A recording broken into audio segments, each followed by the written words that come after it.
संस्थापकाय च धर्मस्य सर्वधर्मस्वरूपिणे अवतारवरिष्ठाय रामकृष्णाय ते नमः।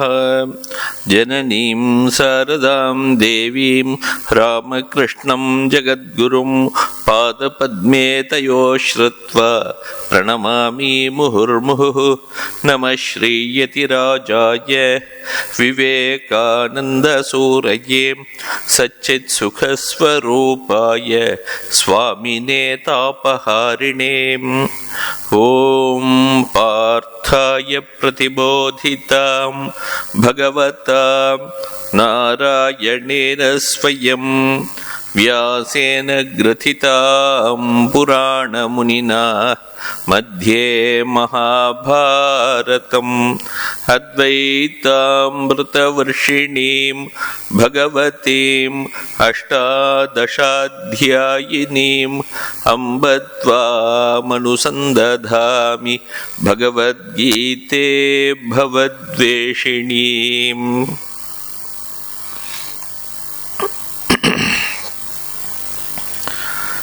ஸ்ரீமத் பகவத்கீதையில் 8வது அத்தியாயம் பார்த்துட்டு இருக்கோம். 8வது அத்தியாயம் அக்ஷர பிரம்ம யோகம் அப்படின்னு பேரு. எந்த யோகத்தின் மூலமாக யோகிகள்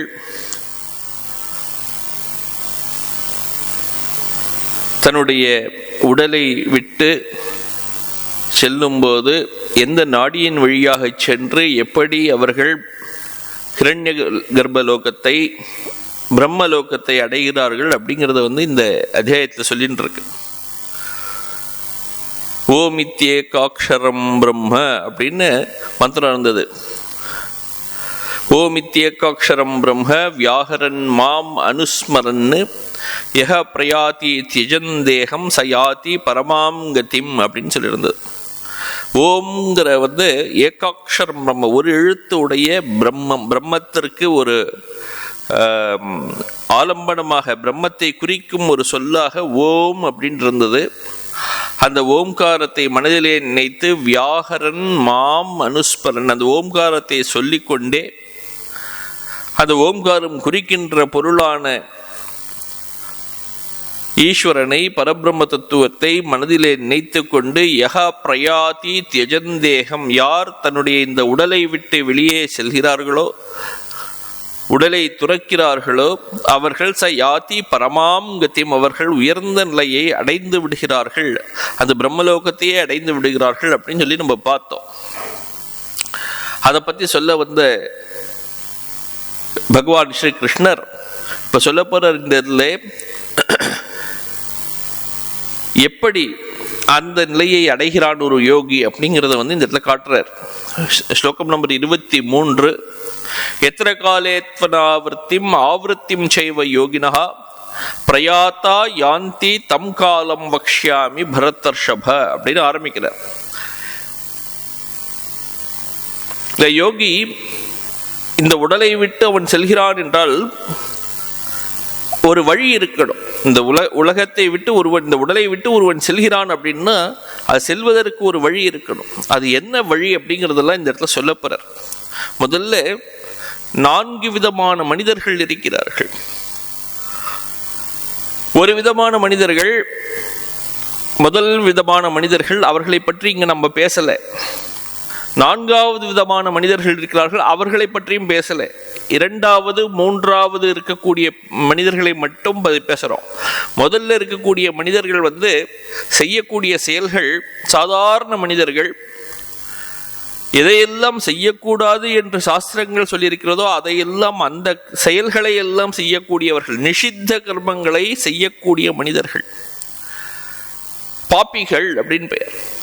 பாவங்களை செய்பவர்கள். உயிர் கொலை செய்யாதே அப்படின்னு சாஸ்திரம் சொல்றதுன்னு வச்சுப்போம், அதை செய்பவர்கள்.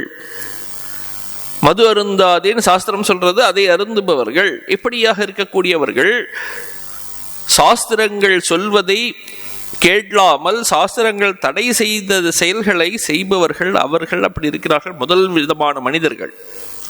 அவர்களுடைய பிறப்பு இறப்பு எப்படி இருக்கும் அப்படின்னா, அடுத்த பிறவி எப்படி இருக்கும் அப்படின்னா, அவர்கள் அடுத்த பிறவியில பிறக்கும் பொழுது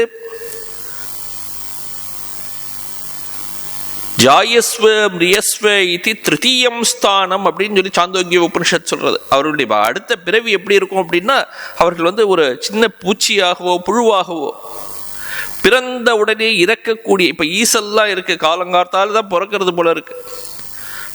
அந்த லைட் விளக்கு போட்ட உடனே கட கட கட அந்த புத்துலேருந்து மேலே வர்றது, ஒரு 5 நிமிஷம் கழிச்சு அதுவே விழுந்து இறந்து போய் விடுறது.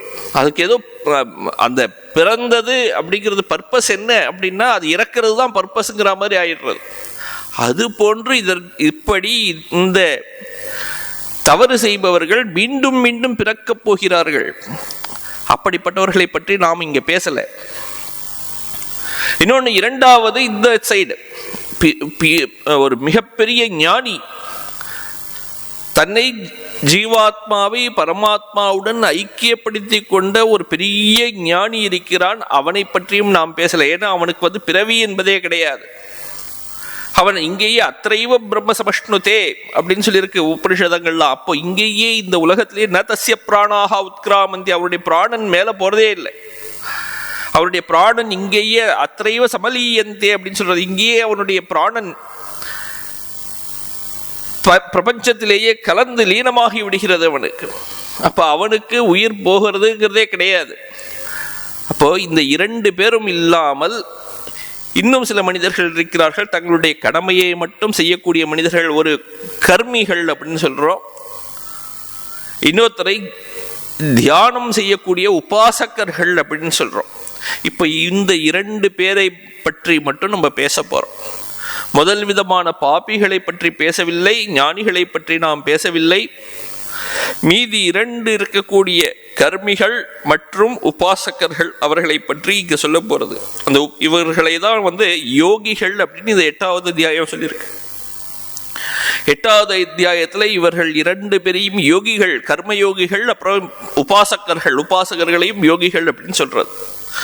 இப்படி இருக்கக்கூடிய இந்த 2 விதமான மனிதர்களும் எப்படி அடுத்த பிறவிக்கு போறதுக்கு முன்னாடி இந்த பிறவியை விட்டால் அவர்கள் எப்படி செல்கிறார்கள், அவர்களுக்கு வழி என்ன அப்படிங்கிறது இதை காட்ட போறது.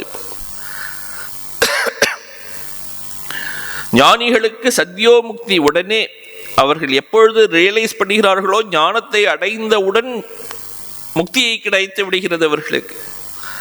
இந்த கர்மிகளுக்கும் இந்த உபாசகர்களுக்கும் முக்திங்கிறது எப்படி கிடைக்கிறதுங்கிறத இப்போ இந்த இடத்துல பேச போறார். இப்போ பிரகிருதானாம் யோகினாம் பிரணவாவேஷித பிரம்ம புத்தீனாம் காலாந்தர முக்தி பாஜாம் பிரம்ம பிரதிபத்தையே உத்தரோ மார்கா வக்தவ்யா இதி எத்திர காலே இத்தியாதி விவக்ஷிதார்த்த சமர்ப்பணார்த்தம் உச்சியதே. இந்த ஸ்லோகம் ஆரம்பிச்சிருக்கு 23வது ஸ்லோகம். இந்த 23வது ஸ்லோகம் எதுக்காக ஆரம்பிச்சதுங்கிறத இந்த இடத்துல சொல்றார். நம்ம இந்த ஓம் இத்தியேகாட்சரம் பிரம்ம வியாகரன் மாமனுஸ்மரன் பார்த்துட்டு வந்தோம். இந்த யோகிகள் இந்த ஓம்காரத்தை சொல்லிக்கொண்டு எப்படி இந்த உடலை விட்டு போகிறார்கள் அப்படின்னு. அப்படிப்பட்ட அந்த யோகிகள் எப்படி பிரம்மத்தை அடைகிறார்கள், பிரம்ம பிரதிபத்தையே உத்தரோ மார்கா, பிரம்மத்தை அடைவதற்காக ஒரு மார்க்கத்தில் செல்ல போகிறார்கள், அதை பற்றி சொல்ல வேண்டும். அந்த யோகிகள் எப்படிப்பட்டவர்கள் அப்படின்னா, பிரணவாவேஷித்த பிரம்ம புத்தி. நாம் பிரணவம்னா ஓம்காரம், ஓம்காரத்திலேயே ஓம்காரத்தையே பிரம்மமாக எண்ணி அதிலேயே மனதை செலுத்தி தியானம் செய்த மனிதர்கள் அப்படிப்பட்ட யோகிகள். அப்படிப்பட்ட யோகிகளுக்கு சத்யோமுக்திங்கிறது கிடையாது. சத்யோமுக்தினா இம்மிடியட் முக்தி. ஞானிகளுக்கு மட்டும்தான் இம்மிடியட் முக்தி. எப்பொழுது ஞானம் ஏற்படுகிறதோ, கைவல்யம் ஏற்படுகிறதோ, உடனே முக்தி கிடைச்சிடும். இப்படிப்பட்டவர்களுக்கு, இந்த யோகிகளுக்கு, ஓம்காரத்தில் பிரம்மத்தை நினைத்து நினைத்து தியானம் செய்து கொண்டிருக்கக்கூடிய யோகிகளுக்கு அவர்களுக்கும் முக்தி கிடைக்கும். எப்போ கிடைக்கும் அப்படின்னா, காலாந்தர முக்தி பாக்னு பெரியவர்கள் எல்லாம் பிற்காலத்தில் ஏதோ ஒரு காலத்தில் கிடைக்க போகிறது. எப்படி கிடைக்கும் அப்படின்னா, இந்த உலகத்திலே வாழ்கின்ற காலத்திலே ஓம்காரத்தில் மீது தியானம் செய்து தியானம் செய்து தியானம் செய்து உலகத்தை துறக்கும் பொழுது அவர்கள் அந்த பிரம்மத்திலேயே, பிரம்ம லோக்கத்தில் சென்று இந்த தியானம் செய்யறது அப்படின்னா சகுணோபாசனைன்னு பேர். சாக்கார உபாசனை அல்லது சகுணோபாசனை, ஒரு உருவத்தை எடுத்துக்கொண்டு தியானம் செய்யறது, இறைவனுடைய குணநலன்களை மனதிலே வைத்துக்கொண்டு தியானம் செய்யறது. அனந்த கல்யாண குணங்களை கொண்டவர் இறைவன் இல்லையா? அப்போ அவருடைய கல்யாண குணங்கள் எல்லாவற்றையும் எடுத்துக்கொண்டு அதிலே ஒரு லீலா சைத்தன்யத்தை லீலா தியானம் செய்யறது. இப்படியாக தியானம் செய்பவர்கள் அந்த இறைவனுடைய லோக்கத்திற்கு செல்கிறார்கள். உதாரணமாக சிவபெருமான் மீது ஒருவர் தியானம் செய்கிறார் வச்சோம், அவர் கைலாயத்திற்கு செல்வார், கைலாச பதவி அவருக்கு கிடைக்கிறது. மகாவிஷ்ணுவின் மீது ஒருவர் தியானம் செய்து கொண்டிருக்கிறார், அவரையே உயர்ந்த பரம்பொருளாக எடுத்துக்கொண்டு அவர் தியானம் செய்து கொண்டிருக்கிறார், வாழ்நாள் முழுவதும் வைஷ்ணவராக இருந்திருக்கிறார் அப்படின்னா அவருக்கு வைகுண்ட பதவி கிடைக்கிறது. சக்தி உபாசகருக்கு, சாக்த உபாசகர்களுக்கு தேவியுடைய லோகம் கிடைக்கிறது, கிருஷ்ணருடைய உபாசகர்களுக்கு கோலோக்கம் கிடைக்கிறது, ராமருடைய உபாசகர்களுக்கு சாக்கேத்தபுரி கிடைக்கிறது. இப்படி ஒவ்வொரு இறைவனையும் ஒருவன் தியானம் செய்யும் பொழுது அவன் இறுதியில் அந்த இறைவனுடைய லோகத்திற்கே சென்று விடுகிறான் அப்படின்னு சாஸ்திரம் சொல்றார். அது எப்படிப்பட்ட உலகம் அப்படின்னா, பிரம்மலோகம் அப்படிங்கிறது யார் எப்படி நினைத்து பார்க்கிறார்களோ அது அவர்களுக்கு அப்படியாக ஆகிவிடும். எல்லாம் ஒரே இடத்துக்கு தான் போய் சேர்றாங்க. இவர் கைலாயத்திற்கு போக வேண்டும் என்று நினைத்து கொண்டு தியானம் செய்திருக்கிறார், அது கைலாயமாக தெரிகிறது அவருக்கு. ஒருவர் வைகுண்டத்திற்கு போக வேண்டும் என்று நினைத்துக் கொண்டு தியானம் செய்கிறார், அந்த போன இடம் வைகுண்டமாக தெரிகிறது அவருக்கு. ஆக அப்படி அந்த இடத்திலே இருந்து கொண்டு கடைசியிலேயே எப்பொழுது அந்த கல்பம் முடிகிறதோ, அந்த பெரிய யுகம் முடிகிறதோ, அப்பொழுது அவர்களுக்கு ஞானம் ஏற்பட்டு முக்தி கிடைத்து விடும். அவர்களுக்கு அதுதான் காலாந்தர முக்தின்னு பெயர். உடனே முக்தி கிடையாது, கிரமமுக்தி என்று பெயர் இதற்கு பெயர். அப்படி கிரமமுக்தியை அடைபவர்களுக்கு ஒரு வழி சொல்ல வேண்டும், அந்த வழியை காட்ட வேண்டும். எப்படி அவர்கள் செய்கிறார்கள் அப்படிங்கிறத அதை காட்டுவதற்காக இந்த மந்திரங்கள் வந்திருக்கு. இந்த 23வது ஸ்லோகத்திலிருந்து இந்த அத்தியாயம் முடிகிற வரையிலும் 28வது மந்திரம் வரையிலும் இதை சொல்லக்கூடிய மந்திரங்களாக இருக்கின்றன. அதை சொல்ற எத்தனை காலேத்வனாவிருத்திம் ஆவிருத்திம் செய்வ யோகினா. இந்த 2 விதமான மனிதர்களும் கர்மிகள், உபாசகர்கள். ஒரு வழியாக சென்றால் அவர்கள் இங்கிருந்து இந்த உடலை விட்டு சென்ற பிறகு மீண்டும் இந்த உலகத்திலே பிறக்க வேண்டும். இன்னொரு வழியாக சென்றால் அவர்கள் அங்கிருந்து அந்த பிரம்மலோகத்திற்கு சென்று, ஹிரண்ய கர்ப்பலோகத்திற்கு சென்று, கைலாசம், வைகுண்டம்லாம் சொன்னமே அந்த லோகங்களுக்கு சென்று விட்டு அங்கிருந்து முக்தி அடைந்து விடுவார்கள். அப்ப 2 வழிகள் இருக்கின்றன. இந்த 2 விதமான மனிதர்களுக்கு 2 விதமான வழிகள். அப்ப அந்த 2 விதமான வழிகளை காட்ட வேண்டும். ஒரு வழியில் சென்றால் அவர்கள் திரும்பி வந்து விடுவார்கள், இன்னொரு வழியில் சென்றால் அவர்கள் திரும்புவதில்லை. இதை காட்டுவதற்காக இந்த உத்தரோ ஸ்லோகங்கள் வந்திருக்கின்றன. எத்திர காலே த்வனாவிருத்திம் ஆவிருத்திம் செய்வ யோகினஹா பிரயாத்தா யாந்தி. எத்திர காலேன்னு இருக்கீங்க, காலே அப்படின்னா இந்த காலத்தில், இந்த நேரத்தில் அர்த்தமாச்சு. ஆனா இந்த இடத்துல நேரத்தில் அப்படிங்கிற டிரான்ஸ்லேஷன் கொடுக்கல. இந்த காலம்ங்கிறத மார்க்கம்னு எடுத்துக்கணும்னு பின்னாடி சொல்றார். எந்த மார்க்கத்தின் மூலமாக சென்றால் ஒருவன் மீண்டும் பிறவா நிலையை அடைகிறானோ அப்படி எடுத்துக்கணும். அனாவிருத்தியம் அப்படின்னு திரும்பி வராத நிலையை அடைகிறானோ.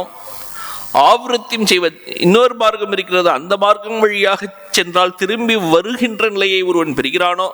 அந்த 2 வழிகளை பற்றி கூறுகிறேன் கேள் அப்படின்னு ஆரம்பிக்கிறார் கிருஷ்ணர்.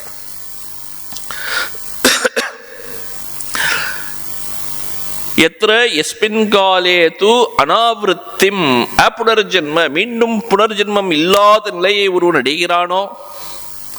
ஆவிருத்திம், ஆவிருத்திம்னா திரும்பி வரக்கூடிய நிலை, புனர்ஜென்மம் இல்லாத நிலை, அதாவது புனர்ஜென்மம் உடைய நிலை. புனர்ஜென்மன்னு இல்லாத நிலை சொன்னா இப்போ இருக்கின்ற நிலை. ஆவிருத்தியம்னா மீண்டும் பிறக்கக்கூடிய நிலையை ஒருவன் அடைகின்றானோ.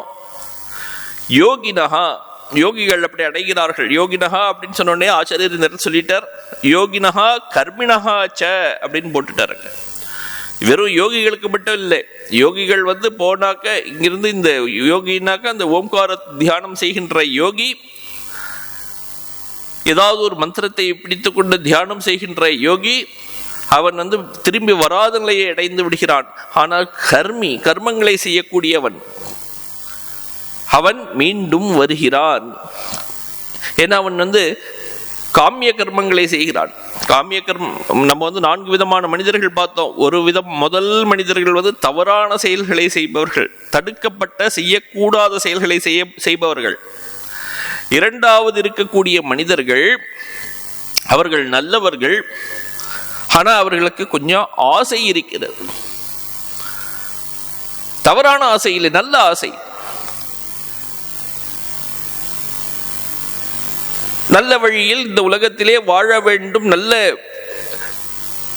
முன்னேற வேண்டும் அப்படிங்கிற ஒரு மனதிலே எண்ணம் இருக்கு. அவர்களுக்கு பிரவൃத்தியிலே ஈடுபாடு இருக்கிறது.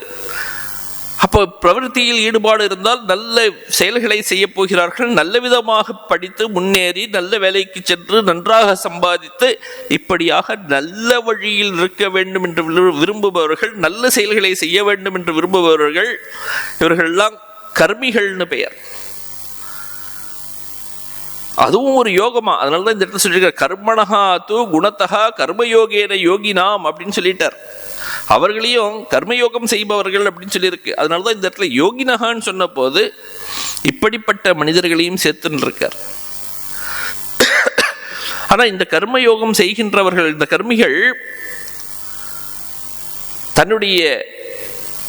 தனக்கு வேண்டும், நல்லது வேண்டும், இந்த செயல்களின் பலன் வேண்டும் என்று எதிர்பார்த்து செய்பவர்கள் அந்த பலனை அனுபவிப்பதற்காக மீண்டும் வருகிறார்கள் இந்த உலகத்திற்கு.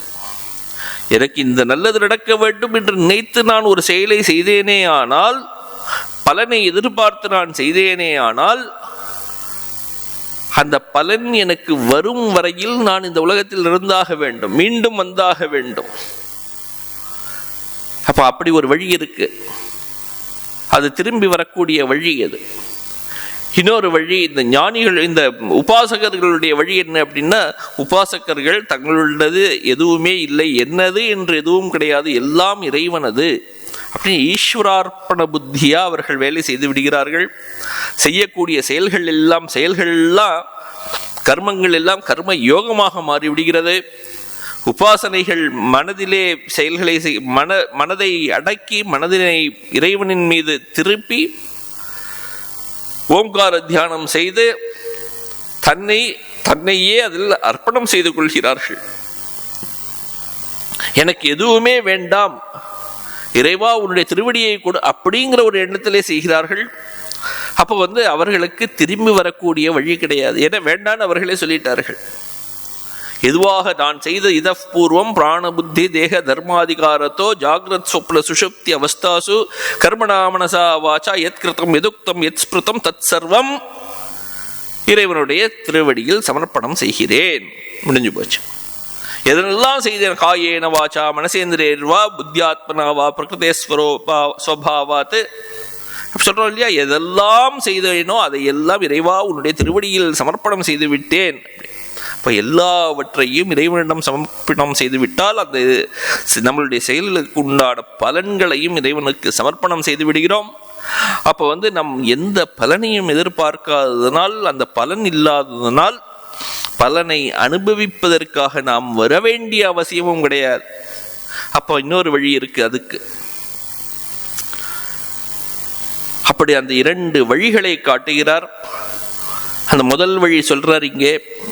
எந்த வழியாக ஒருவன் சென்றால் திரும்பி வரமாட்டானோ அந்த வழியை சொல்கிறார். அக்னிஹி ஜோதிரஹ சுக்லஹா ஷண்மாசா உத்தராயணம் தத்ர பிரயாத்தா கச்சந்தி பிரம்மவிதோ ஜனாஹா அப்படிங்கிற ஒரு வழி இருக்கிறது. அந்த வழி எப்படிப்பட்ட வழி அப்படின்னா, ஒளிமயமான வழி, வெளிச்சமான வழி, எல்லாம் நல்ல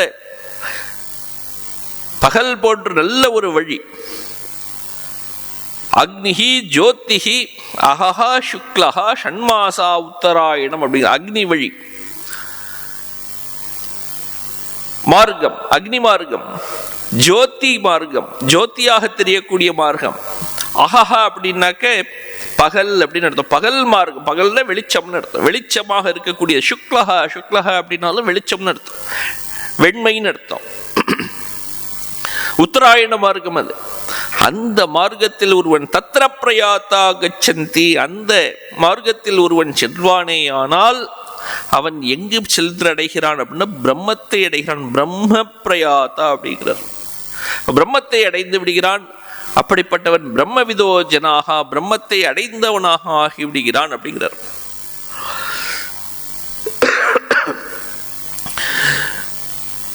பிரயாத்தா தஸ்மின் மார்க்கே பிரயாத்தா, அந்த மார்க்கத்தில் ஒருவன் செய்பவன் செல்பவன் கச்சந்தி பிரம்ம, பிரம்மத்தை அடைந்து விடுகிறான்.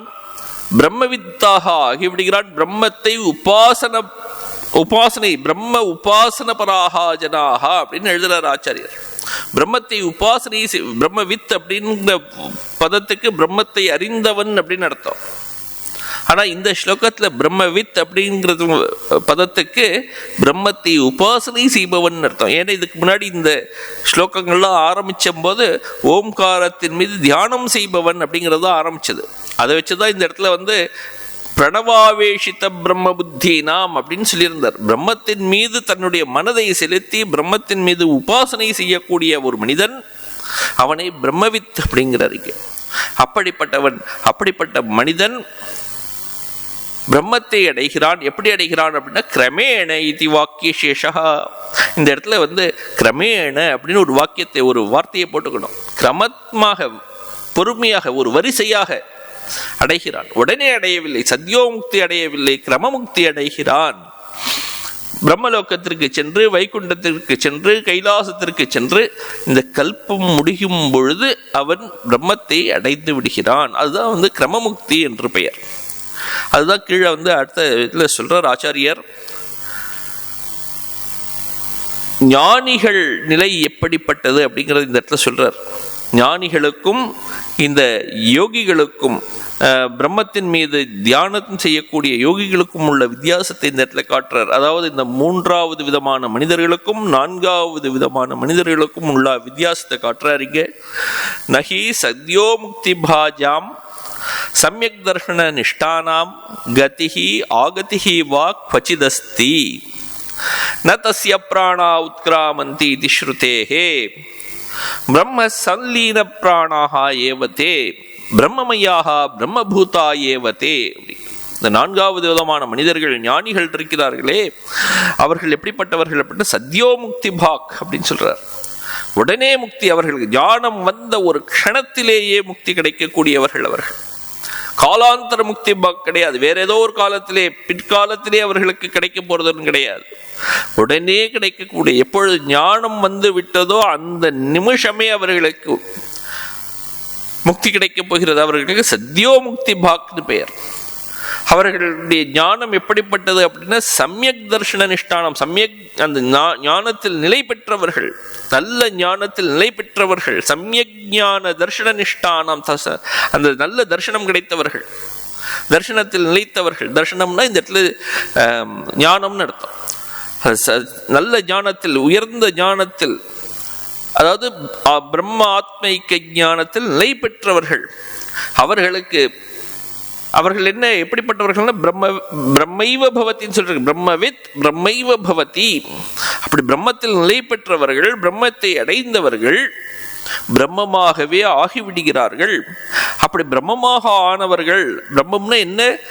சச்சித் ஆனந்தம் அனந்தம் பிரம்மன்னு சொல்லியிருக்கு. அனந்தம் எல்லையற்றவர்கள், எல்லையற்றது பிரம்மம். அதற்கு எல்லை என்பதே கிடையாது.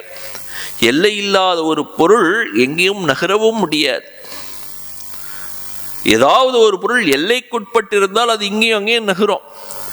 எல்லையற்ற பொருள், ஆகாயத்தை எங்கேயாவது நகர்த்த முடியுமா என்ன?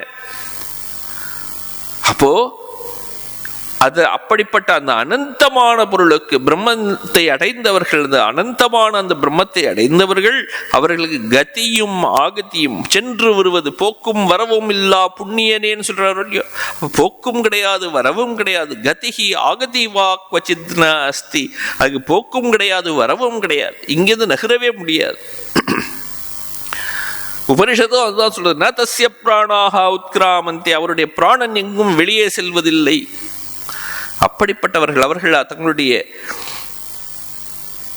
உடல், பொருள், ஆவி, மனம், பிராணன் எல்லாம் அங்க பிரம்மத்திலேயே லீனமடைந்தவர்களாக ஆகிவிடுகிறார்கள். பிரம்ம சன்லீபன பிராணாக ஏவதே, பிரம்மத்தில் நன்றாக லீனமடையப்பட்டவர்களாக ஆகிவிடுகிறார்கள்.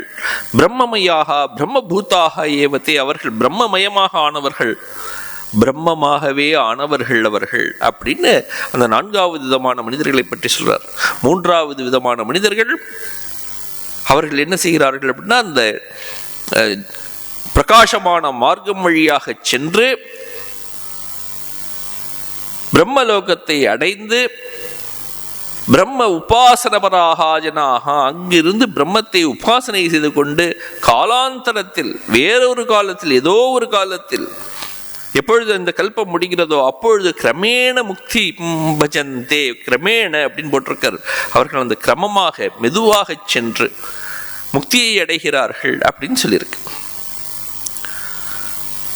அப்ப இந்த கர்மங்களை செய்யக்கூடிய அவர்கள் 2வது விதமான மனிதர்கள் எப்படிப்பட்டவர்கள், அவர்களுக்கு என்ன கதி அப்படின்னா அதை பத்தி சொல்றது இங்க. தூமோ ராத்திரிஸ்ததா கிருஷ்ணஹா ஷண்மாசா தட்சிணாயனம் தத்ர சாந்திரபசம் ஜோதிஹி யோகி பிராப்ய நிவர்த்ததே.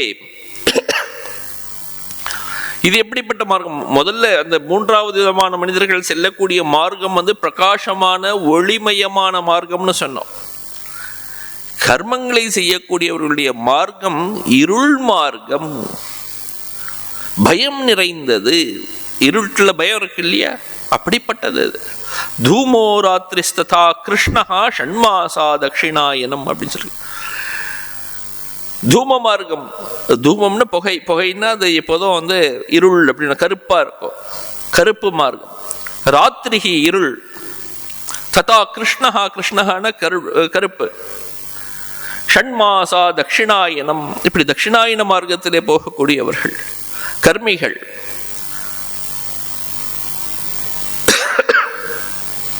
அவர்களுக்கு கிடைக்கக்கூடிய பலன் என்ன அப்படின்னா சாந்திரமசம் ஜோதிஹி அப்படின்னு. சாந்திரமசம் ஜோதி, சந்திரலோகத்திற்கு செல்கிறார்கள் அப்படின்னு அர்த்தம். அப்படிப்பட்டவர்கள் அவர்கள் யார் அப்படின்னா இஷ்டாதிகாரி கர்மி அப்படின்னு போட்டிருக்காரு. யோகி அப்படின்னாக்க இந்த இடத்துல யோகிங்கிற பதத்துக்கு கர்மயோகி அப்படின்னு இருக்கார். கர்மி, இஷ்டாதிகாரி, இஷ்டம் அப்படின்னாக்க யாகங்களை செய்யக்கூடியவர்கள். இஷ்டாதிகாரி, பூர்த்தாதிகாரி, அதையும் சேர்த்துக்கணும் இந்த இடத்துல. இந்த உலகத்திலே அந்த கர்மங்களை செய்யக்கூடியவர்கள் நல்ல மனிதர்கள். நம்ம சொன்ன மாதிரி அவர்கள் நிறைய செய்யலாம். இன்னும் இந்த செயல்களை செய்ய வேண்டும், ஒரு ஹாஸ்பிட்டல் கட்ட வேண்டும், பொதுமக்களுக்கு நல்லது செய்ய வேண்டும், ஒரு பள்ளிக்கூடத்தை கட்ட வேண்டும், படிப்பவர்களுக்கு எல்லாம் சொல்லிக் கொடுக்க வேண்டும், இப்படிலாம் நிறைய நல்ல நல்ல லிஸ்டெல்லாம் வச்சிருக்கலாம், பெரிய லிஸ்ட் வச்சிருக்கலாம். செய்யக்கூடிய செயல்கள் எல்லாம் நல்ல செயல்களாக இருக்கலாம். அப்படி எவ்வளவுதான் செய்தாலும் கூட அவர்கள் செல்லக்கூடிய மார்க்கம் இது அப்படிங்கிறார்.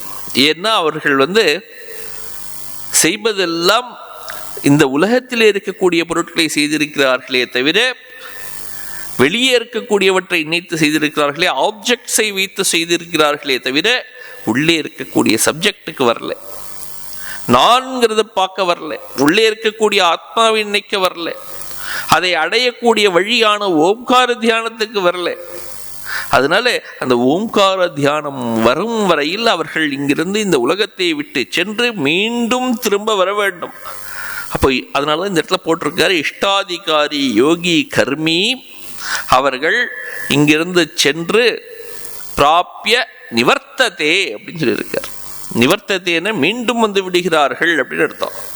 இவர்கள் இந்த செயல்களை எல்லாம் செய்தார்கள், புண்ணியங்கள் கிடைத்திருக்கிறது, புண்ணியத்திற்காக புண்ணிய பலன் கிடைச்சிருக்கு, புண்ணியத்தை அனுபவிப்பதற்காக வேறு லோகங்களுக்கு செல்கிறார்கள். அந்த லோகத்திற்கெல்லாம் சென்று புண்ணியங்களை அனுபவிக்கிறார்கள். அனுபவித்து விட்டு க்ஷீணே புண்ணிய மர்த்தியலோகம் விஷந்தி, மீண்டும் இந்த உலகத்திற்கு வந்து விடுகிறார்கள். இப்போ இன்னும் அவர்கள் சம்சார கதியை விட்டு செல்லவில்லை அப்படின்னு அர்த்தமாச்சு. இப்படியாக இரண்டு விதமான மார்க்கங்கள், ஒன்று வெளிச்சமான மார்க்கம், இன்னொரு மார்க்கம் இருளான மார்க்கம். வெளிச்சமான மார்க்கத்தில் ஓங்கார உபாசனை செய்பவன் அந்த வெளிச்சம் உடைய மார்க்கம் வழியாக செல்கிறான். நற்கர்மங்களை செய்பவன் இந்த உலகியல் இஷ்டம் பூர்த்தம் என்ற செயல்களை, இஷ்டம்னா யாகங்களை செய்யக்கூடியவர்கள், பூர்த்தம் அப்படின்னாக்க நல்ல ஹாஸ்பிட்டல் கட்டுவது, இது போன்ற செயல்களை செய்பவர்கள், காமியமாக செய்பவர்கள், அவர்கள் பூர்த்தாதிகாரின் பேர். அவர்கள்லாம் இந்த இருள் மார்க்கம் வழியாக சென்று மீண்டும் வந்து விடுகிறார்கள். இப்படியாக இரண்டு விதமான மார்க்கங்கள். இதை அறிந்து கொண்டு விட்டானே ஆனால் ஒருவன், இதை பற்றி ஒருவன் தெரிந்து கொண்டு விட்டானே ஆனால் ஏன் அவன் வந்து திரும்ப வரக்கூடிய மார்க்கத்துக்கு வரப்போறான்? திரும்பி திரும்பி இந்த உலகத்திலே வந்து சுத்தின்னு இருக்கணும் அப்படிங்கிறத தெரிந்து கொண்டு விட்டானே ஆனால், இருள் வழியாக சென்றால் மீண்டும் வர வேண்டும் என்பதை அறிந்து கொண்டு விட்டானே ஆனால் அவன் மீண்டும் இந்த இருள் வழியாக போக மாட்டான். தெரியாத வரையிலும் அவன் வந்து சுத்தின்னு இருக்க போறான். யாராவது ஒருவன் அறிந்து கொண்டு விட்டானே ஆனால் அதில் போக மாட்டான் அப்படிங்கிறத அடுத்ததுல சொல்ல போறார்.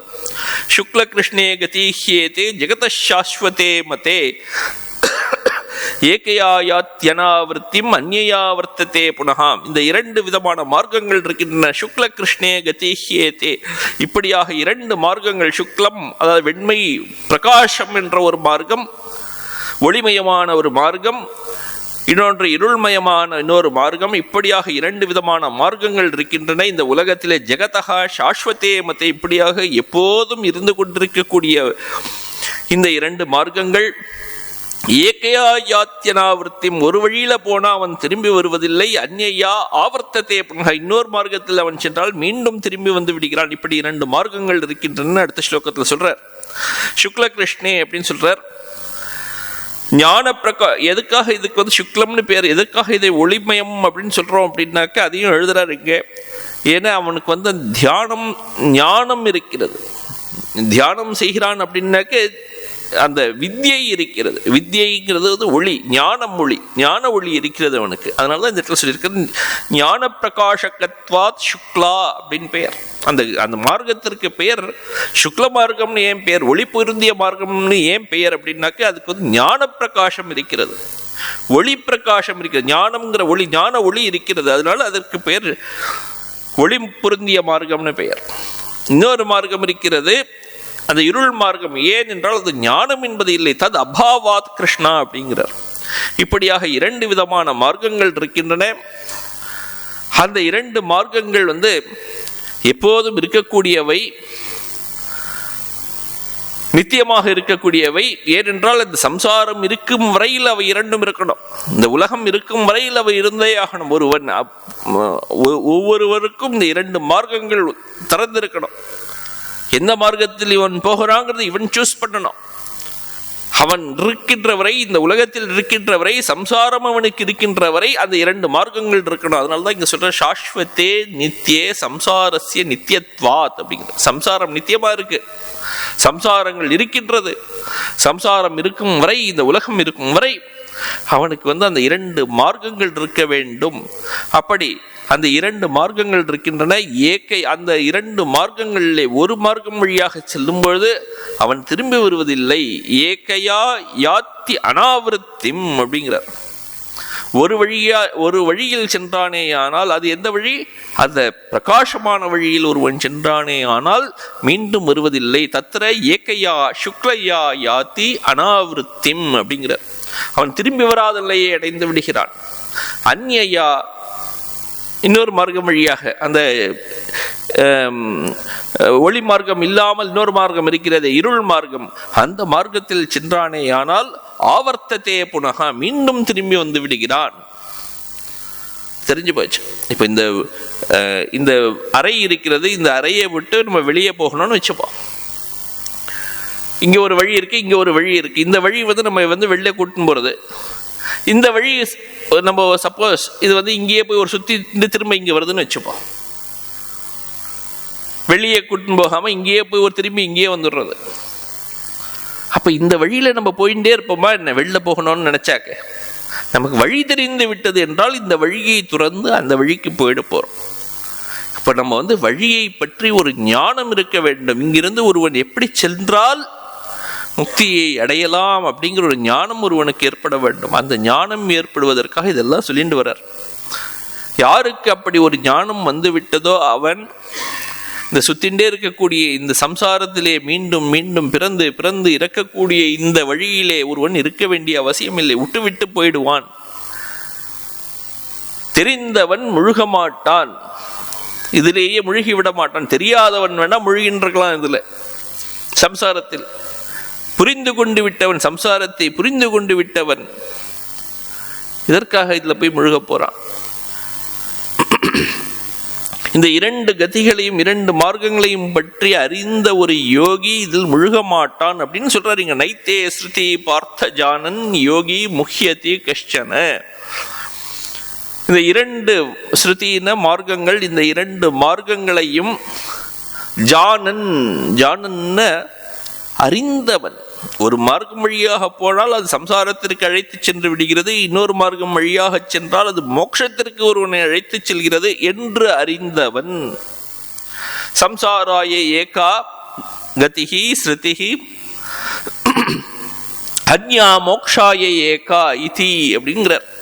ஒரு வழியில் சென்றால் ஒருவன் சம்சாரத்திற்கு திரும்பி வந்து விடுகிறான், இன்னொரு வழியாக சென்றால் மோட்சத்திற்கு ஒருவன் போகிறான் என்று அறிந்த ஒரு யோகி ந முஹ்யதி, அவன் இதில் முழுகி விடுவதில்லை, சம்சாரத்தில் முழுகி விடுவதில்லை அப்படின்னு சொல்றார். அப்போ இதுல இருந்து என்ன தெரிகிறது அப்படின்னா, இந்த அர்ஜுனனை கூப்பிட்டு கிருஷ்ணர் சொல்றார், இதுல இருந்து இதை தெரிந்து கொண்டு இந்த இரண்டு விதமான மார்க்கங்களை பற்றி தெரிந்து கொண்டு கர்ம மார்க்கத்தை துறந்து தியான மார்க்கத்திற்கு வந்து சேர் அப்படின்னு சொல்ற. தஸ்மாத் சர்வேஷு காலேஷு யோகயுக்தோ பவ அப்படிங்கிற. அதனால ஓ அர்ஜுனா, திரும்பி திரும்பி வரக்கூடிய இந்த இருள் மார்க்கத்தை துறந்து ஒளி மார்க்கத்திற்கு அழைத்து செல்லக்கூடிய இந்த தியானத்தை கைப்பற்று, யோகயுக்தனாக ஆகிவிடு, சமாஹித சித்தனாக ஆகிவிடு. சர்வேஷு காலேஷு, ஒவ்வொரு நிமிஷமும், ஒரு நிமிஷம் கூட ஒரு மனதை இந்த இடத்துல செலுத்தாதே அப்படிங்கிறார். இந்த உலகியல் ஒரு நிமிஷம் கூட செலுத்தாதே, உலகியல் பொருட்களுக்கு ஆசைப்படாதே. மனம் முழுவதையும் அந்த வேதாந்தம் எதை சொல்கிறதோ, ஓம்கார தியானம், ஓம்காரம் எதை குறிக்கிறதோ அந்த பிரம்மத்திலேயே மனதை நிலைநிறுத்து அப்படிங்கிற. தஸ்மாத் சர்வேஷு காலேஷு, ஒவ்வொரு நிமிஷங்களிலும் யோகயுக்தா சமாஹித சித்தா சமாஹிதா பவ, மனதை ஓம்காரத்தில் நிலைநிறுத்தி, ஓம்காரம் குறிக்கின்ற அந்த பிரம்மத்தில், ஓம்காரத்தை அந்த அக்ஷர பிரம்மம் என்று எதை சொன்னோமோ அதிலேயே நிலைநிறுத்து அப்படின்னு சொல்லிட்டார்.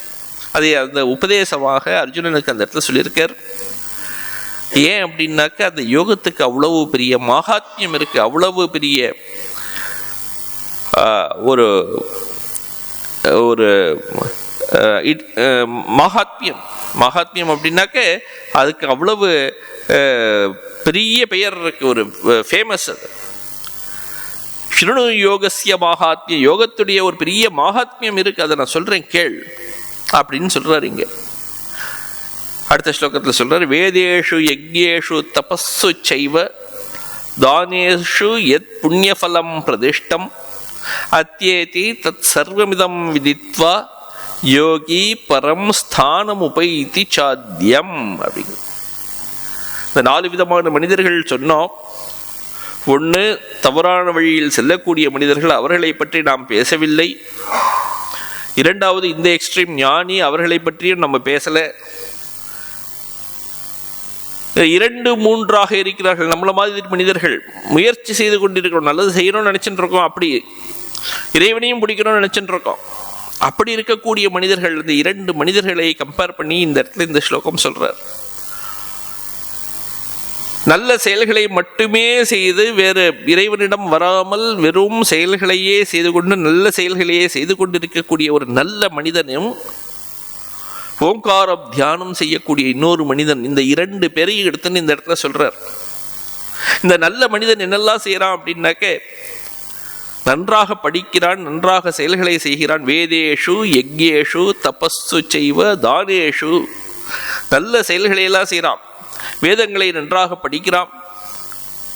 யஜ்ஞங்களை கொடுக்கப்பட்ட அவனுடைய அதிகாரத்திற்கு தகுந்தார் போல் அவன் செய்யக்கூடிய செயல்களை, யஜ்ஞங்களை, யாகங்களை செய்கிறான்.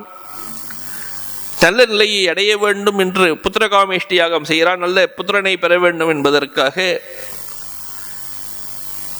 மேல் லோகத்திற்கு சென்று தேவலோகத்திற்கு சென்று தேவர்களை போன்று நல்ல வசதிகளை அனுபவிக்க வேண்டும் என்று நினைத்து கொண்டு சோமயாகம் செய்கிறான். இப்படிலாம் நிறைய செய்கிறான்னு வச்சுக்கோம்.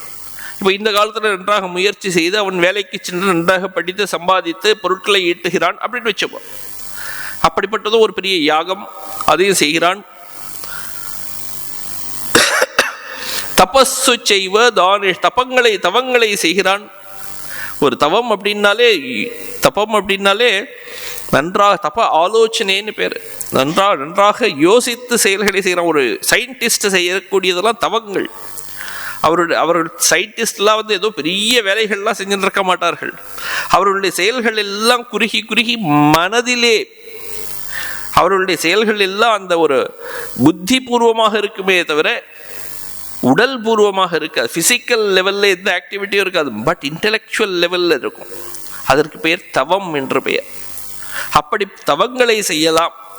அப்போ உடல் லெவலில் ஒரு உடல் அளவில் ஒரு செயல்களை செய்யலாம், மனதளவில் செயல்களை செய்யலாம், புத்தி அளவில் பல செயல்களை செய்யலாம்.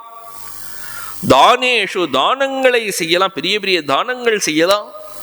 இப்படி செய்வதன் மூலம் அவனுக்கு என்ன பெரிய பலன் கிடைக்கிறது.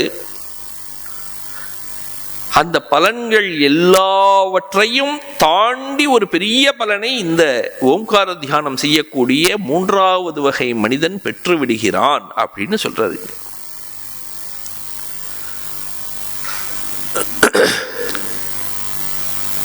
வேதேஷு யக்ஞேஷு தபஸ்ஸு செய்வ தானேஷு யத் புண்ணிய பலம் பிரதிஷ்டம். இதையெல்லாம் செய்வதன் மூலம் எந்த புண்ணிய பலன் கிடைக்கப் போகிறதுன்னு சாஸ்திரங்கள் சொல்லி இருக்கிறதோ அவை எல்லாவற்றையும் சர்வம் தத் அத்யேதி, இவை எல்லாவற்றையும் கடந்த ஒரு நிலையில் இவன் சென்று விடுகிறான். யார் சென்று விடுகிறான் அப்படின்னா, இந்த யோகி. எந்த யோகி ஓம்கார தியானம் செய்கிறானோ இவன் இந்த 2வது விதமான மனிதன் பெறக்கூடிய எல்லா விதமான புண்ணிய பலன்களையும் விட தாண்டியவனாக சென்று விடுகிறான். எப்படி தாண்டியவனாக சென்று விடுகிறான் அப்படின்னா, இந்த அக்ஷர பிரம்மத்தை அறிந்தவனாக இருந்து, அந்த அக்ஷரத்தை அறிந்து, இந்த பிரம்மத்தை அறிந்து,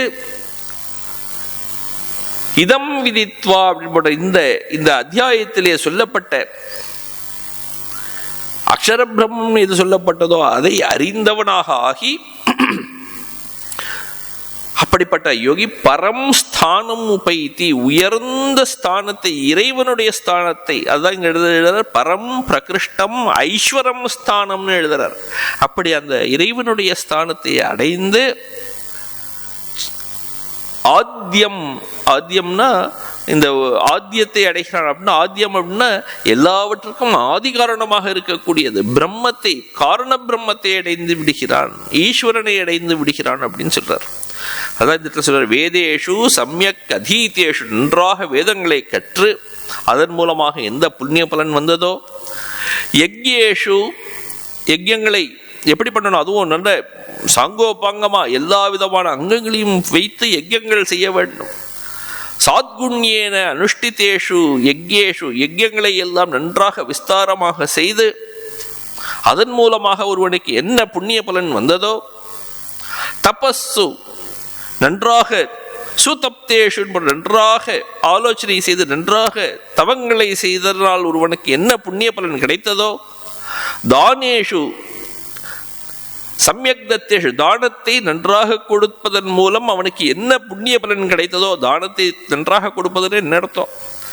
தானம் கொடுத்தா தானம் தானே? அப்படி கிடையாது. தானம் கொடுக்கும்போது நாம் எதை எதிர்பார்த்து கொடுக்கிறோமோ அந்த புண்ணியம் கிடைக்கும். தானம் கொடுப்பதிலே பலவிதமான தானங்கள் இருக்கு. ஒருவன் வீட்டுக்கு வாசல்ல ஒரு பிக்ஷு வந்து நிற்கிறார், கையேந்தி நிற்கிறார். ஒரு வீட்டில் மனிதன் தன்னுடைய மகனை கூப்பிட்டு அந்த பிக்ஷுக்கு போய் அரிசி கொடு அப்படிங்கிறார். இவன் போய் இந்த அரிசியை கொஞ்சம் கொண்டு வந்து எடுத்துன்னு வந்து கொடுக்குறான். அந்த சின்ன பையன்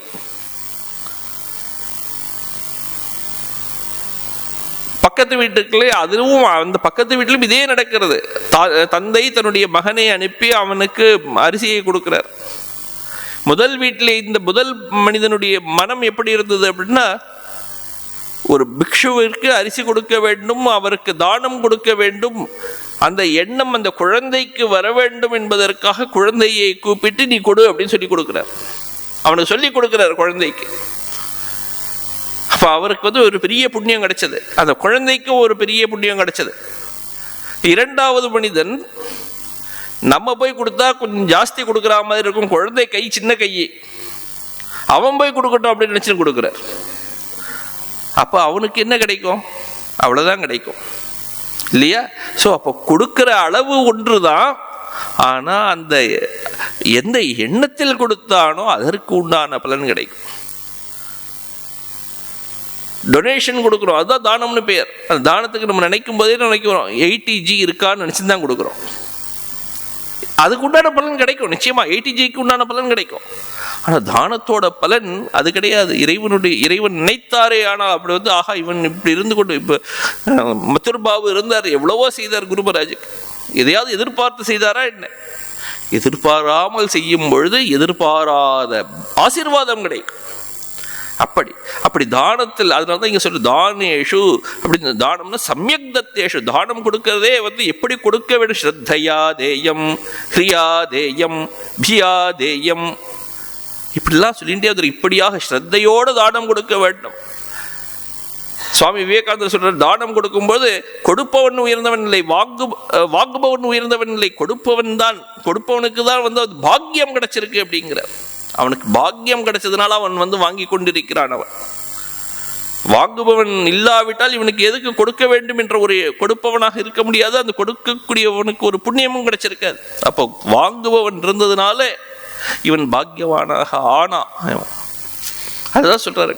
அப்ப தானம் கொடுப்பதில் அவ்வளவு வேறுபாடுகள் இருக்கின்ற. தானேஷு சம்யக் தத்தேஷு, இதன் மூலமாக என்னெல்லாம் புண்ணியம் கிடைக்கிறதோ, இப்படி இருக்கக்கூடிய எல்லா புண்ணியங்களும், இதையெல்லாம் எல்லா ஒவ்வொரு இதற்கும் சாஸ்திரங்கள்ல சொல்லியிருக்கு, இதுக்கு இவ்வளவு புண்ணியம், இதுக்கு இவ்வளவு புண்ணியம் அப்படின்னு ஒவ்வொரு சாஸ்திரங்களிலும் காட்டப்பட்டிருக்க பிரதிஷ்டிதம் சாஸ்திரேன, சாஸ்திரங்களில் இவ்வளவு புண்ணியங்கள் இருக்குன்னு சொல்லியிருக்கே.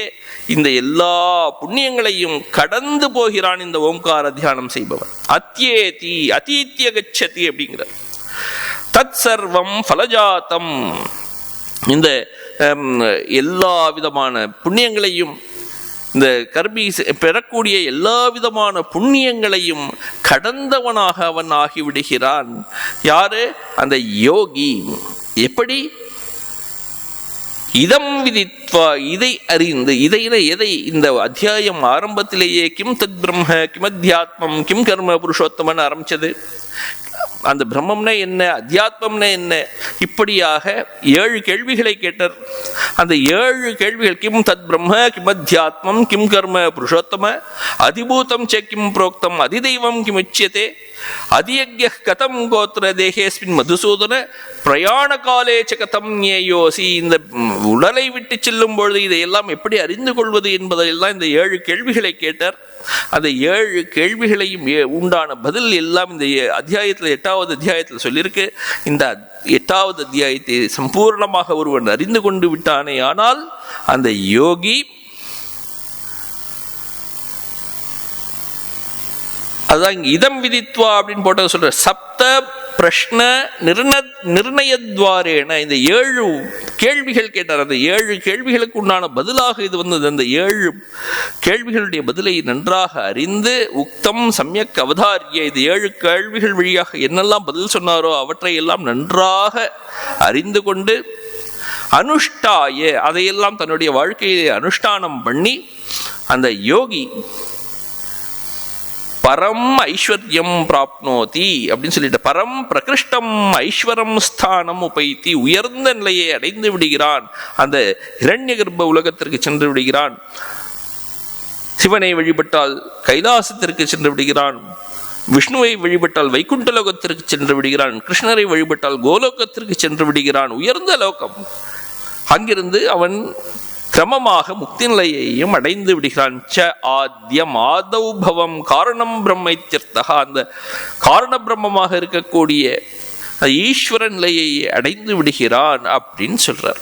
இப்படியாக அக்ஷர பிரம்மம், அந்த அக்ஷர பிரம்மத்தை பற்றி சொல்லக்கூடிய இந்த 8வது அத்தியாயம் முடிகிறது. இதி ஸ்ரீ மகாபாரதே சதசாகஸ்ரியாம் சம்ஹிதாயாம் வையாசிக்யாம் பீஷ்ம பர்வணி ஸ்ரீமத் பகவத்கீதாசு உபனிஷத்சு பிரம்ம வித்யாயாம் யோகசாஸ்திரே ஸ்ரீ கிருஷ்ணார்ஜுன சம்வாதே தாரக பிரம்ம யோகோ நாம அஷ்டமோத்தியாய. இந்த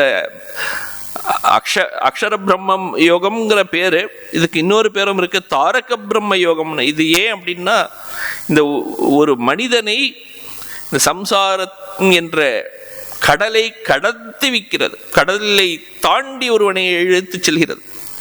தாரகம் அப்படின்னாக்க எது ஒருவனை கடத்து வைக்கிறதோ அதுக்கு பேர் தாரகம்னு பேர். தாரக மந்திரம் அப்படின்னு சொல்றோம் ராம மந்திரத்தை. ஏன்னா அது ஒரு மனிதனை இந்த சம்சாரத்திலிருந்து காப்பாற்றுகிறது.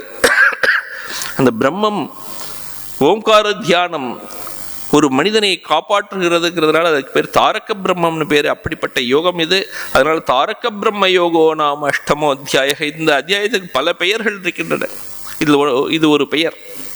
இந்த பெயரெல்லாம் கிருஷ்ணர் சொல்லும்போது சொல்லலை, இதெல்லாம் பின்னாடி எழுதினவர்கள் எழுதி வைத்திருக்கிறார்கள். அப்படி இவர்கள் ஒவ்வொருவரும் எதை முக்கியமா என்று கருதுகிறார்களோ, எந்த கருத்து அவர்களுக்கு மனதில் படுகிறதோ அதன்படி ஒரு அத்தியாயத்திற்கு பெயர் கொடுத்திருக்கிறார்கள். அதனால இதற்கு தாரக பிரம்ம யோகம்னு பெயர், அக்ஷர பிரம்ம யோகம்னு பெயர், பலவிதமான பெயர்கள் இருக்கின்றன. இப்படியாக இந்த 8வது அத்தியாயம் முடிவடைகிறது.